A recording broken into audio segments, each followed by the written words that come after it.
How much verbal abuse should someone have to take after they cheated? This is a tough question because there are two truths that have to be held at the same time here. On the one hand, if you were the person who betrayed your partner, this is probably not the moment to make everything about your boundaries, your comfort, and your emotional space. Because you just ran over your partner's boundaries in a massive way. You broke trust, you created trauma, you shattered their sense of safety in the relationship. So if their first reaction is rage, devastation, yelling, crying, asking the same questions over and over again, or saying things that are not perfectly calm and regulated, that's not surprising. That is the immediate aftermath of betrayal. And in those first few days, even the first couple of weeks, maybe even the first couple of months, there might be a period where the unfaithful partner just has to absorb a lot of the pain that they caused.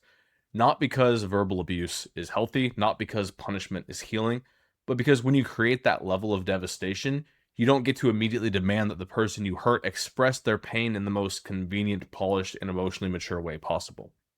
But there is another truth too. At some point, repeatedly beating the unfaithful partner up verbally does not heal the relationship. It might not even heal the betrayed partner. And I think this is where a lot of couples get stuck. The unfaithful partner says, I'll just let them go at me. They'll yell at me for hours. They'll tell me how horrible I am. They'll tell me how dare I do this. And they basically just kind of bring up the same grievances over and over and over again. And when I ask them, is that helping you? They usually say, no, absolutely not. Then I ask, well, is it helping them? Is it helping the betrayed partner? At first, they often say, yeah, I think so. I think it helps them get it out of their system. But does it really? Because after a certain point, it might not be getting it out of their system. It might just be rehearsing the wound and rehashing the pain. It can be reopening the same injury over and over and over again. And this is the difference between expressing pain and rehearsing it. The betrayed partner absolutely needs space to express their hurt, both in the initial stages and ongoing. They need to be able to say what this did to them, how devastated they are. They have the right to ask questions. They have the right to grieve. They have the right to be angry. But if the conversation becomes hours of emotional evisceration, where the only goal is to make the other person hurt as badly as they hurt you, that is not repair. That's just punishment. And in punishment, it feels tempting after betrayal because there is this impossible sense of imbalance. The betrayed partner may feel like you destroyed me, so now you should feel destroyed too. And emotionally, I get it, but practically, where does that road end up taking you? Play this a couple months, couple years into the future. Where do you actually end up? How much yelling will heal you? How many insults would make the pain finally be equal? How many nights of tearing them apart would finally even the score? If you're honest, you would know that there is no point where it would suddenly be even. Even if the betrayed partner cheated back, it still would not feel equal because now the other person would see it coming. It would not be the same type of blindside that you experienced. It wouldn't undo what happened. So the question becomes, if there is no way to punish your way back to balance, what is the point of the punishment now? After a certain point, you're just hurting both people. It's obviously hurting the unfaithful partner, but it's also hurting the betrayed partner. Every time you sit there and relive the betrayal, retell the betrayal, rehearse the betrayal, and try to make them feel the full force of what they did, you're going through it again too. It's like you're re-entering the trauma just to try to get back at them. Your mind has to keep replaying it all. Your heart is staying attached to the very moment that you're trying to heal from. That does not mean to suppress your anger. Anger is real. Rage is real. The body may need somewhere to put that energy. But there's a difference between releasing that anger and emotionally destroying and punishing your partner. Sometimes the healthier thing is to take that energy somewhere else.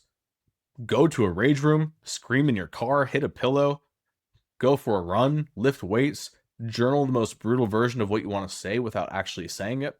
Do something physical that lets the energy move through your body without turning your partner into the target over and over again. Because if the goal is repair, there has to come a point where the conversation has become more structured around healing and a path forward instead of just punishment. Again, that does not mean the betrayed partner has to be calm all the time. It does not mean the unfaithful partner gets to say, you need to get over it. It does not mean that the pain disappears after a couple weeks, but it does mean that at some point, both people have to ask, is the way we're talking about this helping either of us? Is there more clarity? Is there more accountability? Is there more safety? Is there more understanding? Is there more responsibility? Or are we just sitting here rehearsing the same pain again and again? Accountability, 100% necessary. Punishment, completely optional. You don't have to punish anyone to be able to heal. You can, but just know that that's never going to magically make you feel good. Punishment sounds like, I want you to hurt because I hurt. I want you to sit here while I tear you apart. I want you to feel worthless because you made me feel worthless. Accountability sounds more like you need to answer my questions honestly. You need to be transparent. You need to show me what is changing. You need to understand the damage that's caused. You need to stop minimizing. You need to repair this through consistent action. And this is important for both people to hear. What the betrayed partner actually wants is not to hurt the other person. They want to feel safe. They want to feel chosen. And they don't want to feel weak. They don't want to feel like they're the lesser partner in the relationship. They want to know that this will never happen again. None of those things actually come from one person tearing the other person down for months or even years. So if you're the one who betrayed, you probably do need to have a much higher tolerance for your partner's pain than you would in almost any other situation. You don't get to immediately hide behind boundaries after you shatter theirs. But there also does come a point where you have to redirect the conversation to what would actually be good for both of you. And if you're the one who was betrayed, I would gently ask you this. Is the way that you're expressing your pain actually helping you heal? Or is it keeping you tied to the pain? You deserve to be angry. You have every right to be heard. You deserve accountability.